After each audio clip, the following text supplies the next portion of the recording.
Hey, Barrett Edelstein here, your celeb expert and your Celeb Savant. Celeb Savant is a weekly entertainment show. We have long-form career retrospective type interviews with celebrities, singers, actors, and industry experts. The family music band, the Kelly family, has Irish and American descent. While living in Europe, the father, Dan, takes his kids to show them beautiful Rome. They park in front of the Colosseum, and when they get back to their VW bus, everything is stolen except their musical instruments. Out of a desperate need, they begin to sing on the streets in Rome, only to find out that people love this beautiful family and their music. They decide to travel through Europe and finance it by singing on the streets.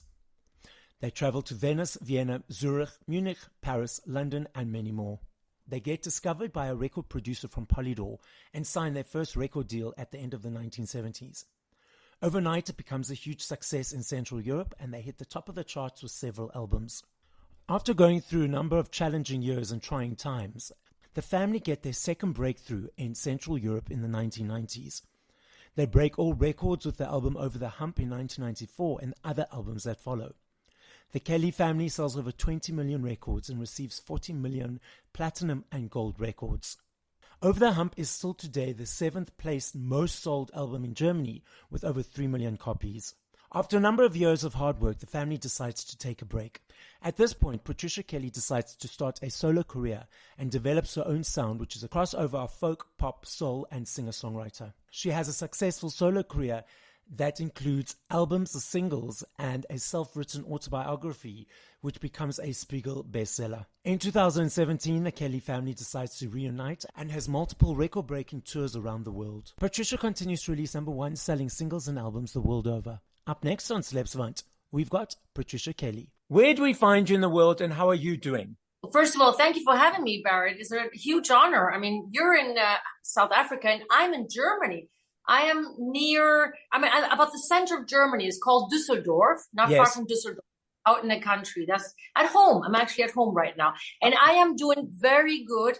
Thanks be to God. I'm feeling great, very excited, many things going on, big projects. So I'm very thankful for life right now. Let's rewind to your journey in the entertainment world. So the medium hybrid version of Patricia's journey. So at what age did you think, cool, I want to be in the entertainment world? And how did that proceed to where we are today?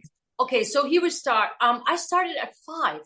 At 5 years old. I wanted to go. You see, at that time, my family was singing. My parents were singing at home, and my older brothers and sisters were all playing instruments and going singing. And they would get invited on weekends to go out to weddings and, like feasts and stuff like that. And I was frustrated that I had to stay home with my mom. So I made terror. I'm actually a very quiet, peaceful person, but I made terror until they let me go. And my father said, because I was crying and screaming every time they would leave on Friday evening. And so one day he said, all right, Patricia, he just wanted to get rid of me. If you learn all the songs in 2 weeks on guitar and the lyrics, you can go. And I did. I was 5 years old, and I learned a few chords on the big guitar. The guitar was bigger than I was. And I learned the lyrics, and he was so impressed that he had no choice but to let me go on the road with him. What were the next steps? Well, basically, my parents, first it was just a hobby at home. Yeah. And then, my family was very loved, and we had beautiful voices, and everyone, played instruments. And so then we got discovered by a record company. At that time, it was named Polydor. Today, it's Universal. Yep. We got discovered in the streets because we sang all across the streets. Basically, my parents just wanted to show us the world, show us culture. We've all learned 6 languages. We play different instruments, and they really just wanted to show us Europe and the beauty of Europe. And so we traveled with a little car, and then they bought a double-decker bus, London double-decker bus, and painted that the Kelly family, and we were all over Europe. And so that's how we got discovered on the streets.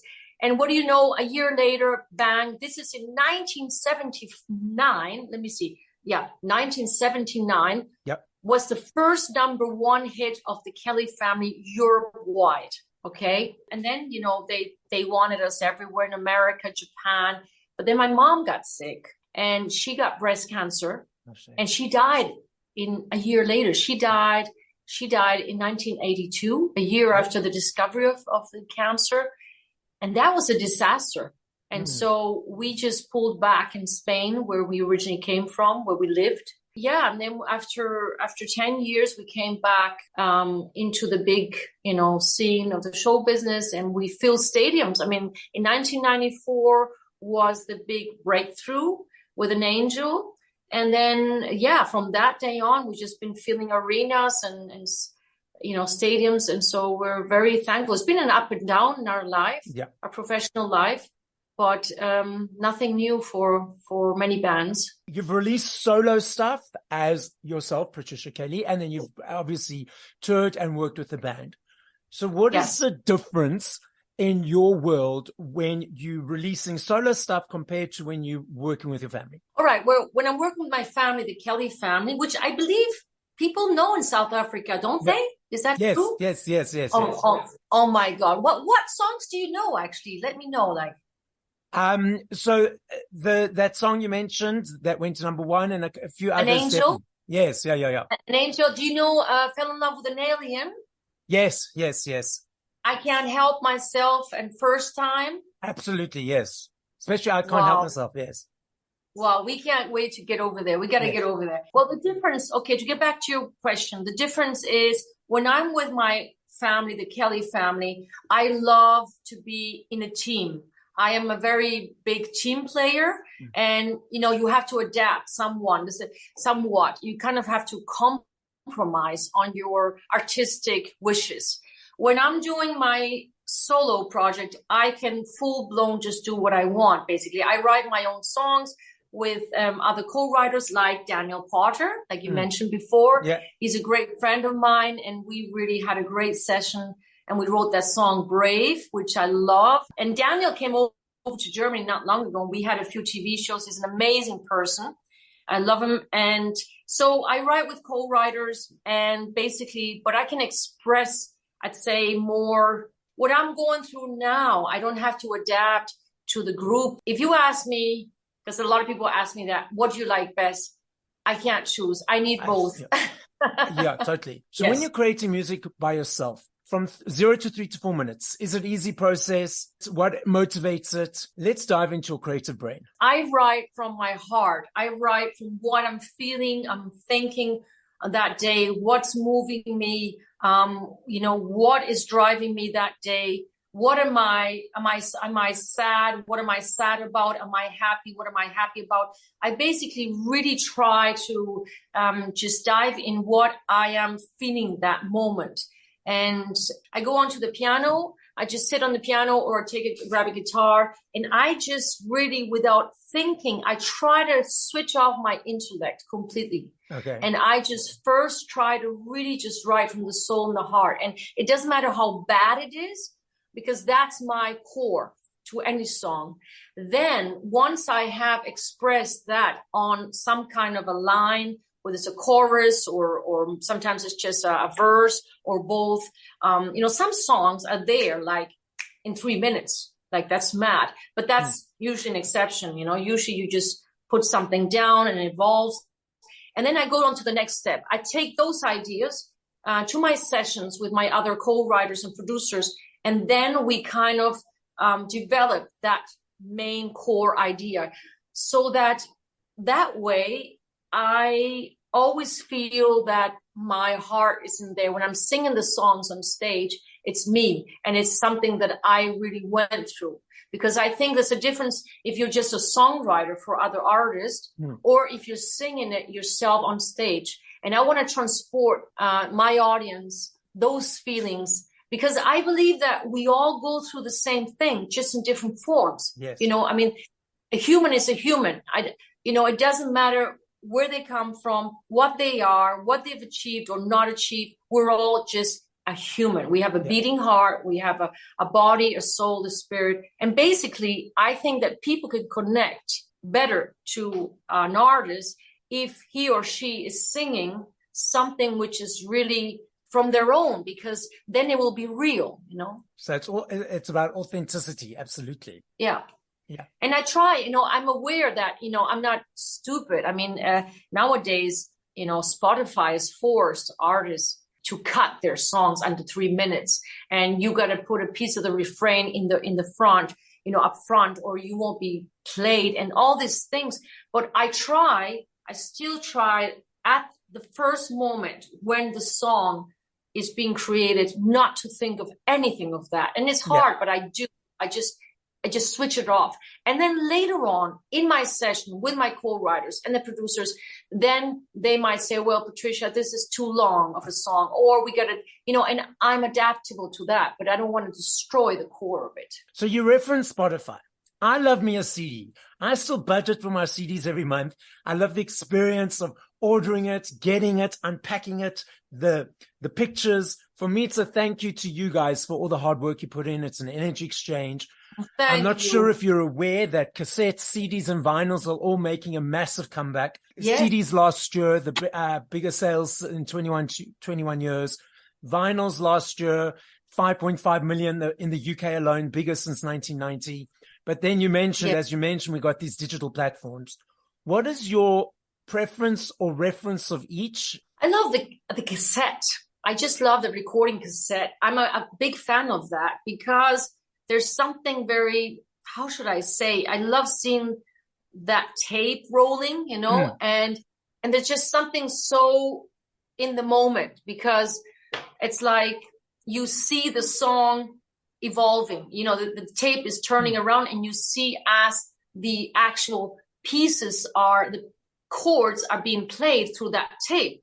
Now, I have in my cellar, I have boxes and boxes of cassettes, because until just a few years ago, I actually always composed my songs on a cassette recorder. I had a little cassette recorder, you know, one of these Walkmans. Yes. And I recorded on a cassette. You know, the iPhone came in. Well, you know, you got all this digital stuff. And my husband was telling me, you better put it digitally or it's all going to break one day. You're not going to get access to it, whatever. But I have tons of cassettes in my cellar, and I love them. I just hope that one day, maybe when I'm gone, my kids will appreciate them or something. I obviously digital has an advantage, but I'm so glad that people are actually going back to this, that the whole haptic and taking it in your hands. And yes, like you said, you brought it down to what it is, that you maybe appreciate more the work behind it. I think the whole digital thing is a disaster for our songwriters and artists, because except the big ones, they're making more money than everybody. But I think for most artists, it's a real disaster, because there's almost no money in there on the licenses, and there's no appreciation, like you say, you know. So I'm very happy to hear that people are going back to vinyl and cassettes and CDs. Thank God. Thank God. And it's interesting. It's actually the younger kids. It's the teenagers, the 20-year-olds, really? Not the older people. Yeah, a lot of the younger kids are going. Are you kidding me? I didn't know that. Yeah. Aware of that. Yeah. So who did I interview a week or so? Oh, yes. I interviewed Nance from 24/7 in the Netherlands. And she was saying her 14-year-old son has got the record, and he keeps wanting to go to the record shops. And many artists I've spoken to say it's all their kids and not their age people, which is fantastic. Amazing. Oh, man, thank be to God. I mean, that is so brilliant. Like, I actually, when was it? I think it was a year ago or something. We brought out the Christmas album on vinyl, and we had to, the record company, Universal, my record company was telling me, hey, we got to get this thing finished 6 months ahead, because they're so booked nowadays. They don't even have the machines anymore to meet demands. Like, it's very interesting, definitely. Yeah. When you're performing solo compared to performing with your family, the difference, obviously, it's teamwork, and the other one's yourself. We're not saying which is better or which you prefer, because you love them both. But what is the difference between the two? The difference on the performance is, honestly, I can actually relax more with my family because the pressure is not all on me, all eyes on me. If I have to deliver and I love it too, delivering a 2.5-hour show solo with my band. I have to always be on point. I have to always be up there. Voice, if you have a cold or not, I don't know if you're aware, but the nightmare of every artist is going on tour, you get a cold. And I kind of have a voice which is very high. I mean, I'm not a soprano, but I'm mezzo-soprano, and I kind of sing very high. And if I have, sure, you can always tune it down, but if I have a cold, it's a disaster. And it's just torture. I have to torture myself through those gigs, So that's always kind of the problem in the winter, particularly. And if you're with your family, hey, that's not a problem. My brother will say, I'll take over the solo. My sister will say, I'll take that solo. You can relax a bit today. Yeah. And we switch solos back and forth. And if she's like, there was one winter, it was one tour where my sister, Kathy, I mean, she just lost her voice. That was the first time it ever happened. And I sang for her for, I think, like 10 gigs. Wow. And then she was back. And so she just kind of played the keys, and she did a bit of the choirs. So it's kind of practical. It's kind of comfortable to have brothers and sisters. I completely get it. Yeah. On the other hand, solo, if you sing in solo, it's more challenging, and I have to bring more out of myself, and I grow more. I grow artistically more. So I know this, it's very important. And I see my voice evolving, particularly on the solo project, because I can't hide behind anybody. I'm always that guy right up in front, dancing, having fun, having a ball. If I take my phone out, it's for 1 or 2 pictures, 1 or 2 videos, and then I put it away. But I notice the people around me have got their phones out all like 60 to 80% of the time, trying to post, tweet, video, whatever they're doing. From the person on the receiving end, seeing a lot of phones potentially. For you, does that disconnect you from the audience a little bit, or do you just find that it's where society is today? It does disconnect a bit, because they're not there, are they? Yeah. They're kind of trying to catch that video. I don't mind that, that people want to take a memory with them, or, post something. I do it myself. I'm a big fan of Adele, and obviously when I went to see her, but I am with you. I think that if you would say on a percentage base, maybe 80% of the time or 90% should be, being part of this. And it's not about watching the artist. I think, for me, the ultimate experience is when audience and artist are one, when there's a connection, where there's this oneness and there's no separation between artist and audience. And then there's this experience, I get goosebumps right now just thinking about it. And then when they start singing the songs, like I love just putting out the mic and they're just singing alone. And I think that's when people can really forget everything, because there's so many problems nowadays. And, I have my problems too, and you do, and everyone does. And just for those 2.5 hours to completely forget everything and kind of dive into this music world, I think concerts are one of the few places where people forget their differences, their political differences, their religious differences, age differences, like we have all ages. And I think that's very important to experience that there is no difference in that moment. And so I'm with you. I would prefer that there's less filming. It would be great. This past weekend, Westlife was here, and I was at the concert, and someone in the front row was sitting and texting the whole show. Nikki from the band, he said, "You over there, all you've been doing is texting the whole show. Why are you sitting up in front if you're just going to be texting the whole show?" But I thought it was good. It's good to call them out. Like, why are you there if you're not going to be part of it?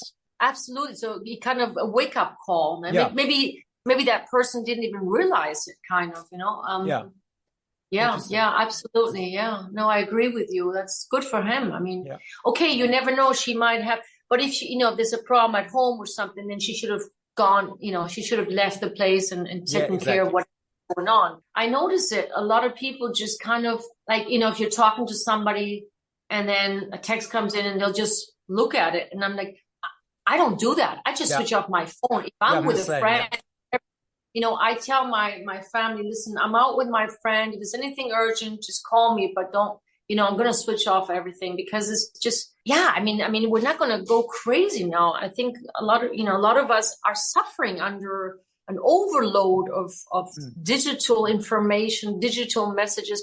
I mean, I haven't even looked up my messages this morning, but I know there's like 50 or 100 messages there, and it's kind of pressure by now. It's just pressure because a lot of the business goes now via WhatsApp, actually. Before it was more email. Yeah. Now there's a lot of WhatsApp because they need answers quickly. My management, my record company, and I avoid it sometimes because I notice it's a pressure. What percentage of your professional is solo and what percentage is with the family? It just depends the years. It's 50-50, but, because the Kelly family is not on tour all the time.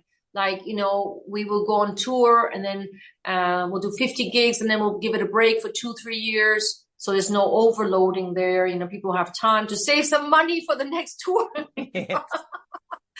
And and then at that time, in those 3 years, I'd be touring my own solo stuff. So it's kind of, I'd say 50-50. Okay, it's a nice balance. Yeah, it is. So I love this game. I know if I had to ask you this question in 2 minutes, 2 hours, 2 years, I know your answer will be different every time. I recognize that and I understand that because there's millions of them. If you had to push play to 5 songs by other artists, once we finish this conversation, what would those 5 songs be and by whom? Adele, Rolling in the Deep. Adele again, someone like you. There's an artist, a French artist, Francis Graprel. Let me see. Oh God, Coldplay. I love the old stuff. I'm not very good at that. I actually, you know what, Barrett? I don't listen to much music. I know it sounds crazy. No. Oh, and then the fourth and fifth one would be Gregorian chants from the monastery of Fongombon in France. L'abbaye de Fongombon, les moines grégoriens. I love Gregorian music just to kind of wind down. Yeah. Yes. I've been listening to that every night since over 30 years, actually. It's Benedictine and Gregorian chants. I don't listen to much music. You know why? Because I do so much music that I love silence at home. Okay. I don't have a radio. I don't have a TV at home. And I just adore no noise, no music, nothing. And I think it's also a way for me to, I think that I can, channelize that need to do music better if I don't listen to music. Patricia, the podcast is listened to throughout the world. As a final message to the listening audience, what would you like to say? Well, in this moment, honestly, I really think, things are so mad in the world and things are just going such a bad direction. I really just wish the world peace, honestly. Peace to all men and women out there and human beings. And I really just hope that we can make a turnaround for the good because, it's been a tough years, COVID and now, and in all these wars now, it's just, I really just wish everyone good and peace, honestly. And myself too, and you too. Like, you know what I mean? I wish us all peace. And good music. Music is a great way to give our soul a break in peace, isn't it?